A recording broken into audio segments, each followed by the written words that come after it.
тулы желбіреген кездерде, қуаныштың жасы ерілген көздерге, отанышының отқа түскен аянбай батырлықтың рухы мұра біздерге.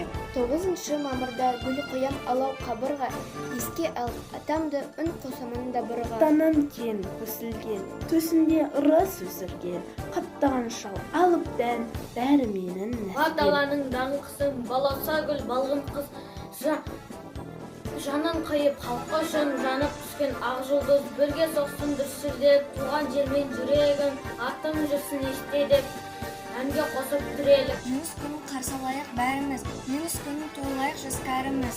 Осындай бір бейбіт өмір сыйлаған ардагерлер ағаларға мың алғыс.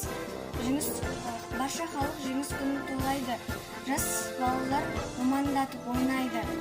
Ардагерлер көздеріне жас алып, ұрпақтарының амандығын ойлайды. Осы жеңіс күні ағайын көптен күткен ұлы күнде жар салайын. Ата бабам қан берсіп шайқасқан, ата бабам намыс бермей айқасқан.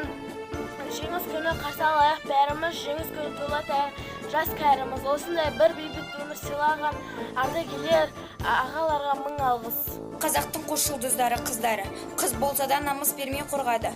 1941-1945 жылдары адамдар өз елдерін қорғады. Ал қазір бейбіт өмір басталды. Ел қорғау адамзат үшін басты парыз, жер қорғау адамзат үшін талмас міндет.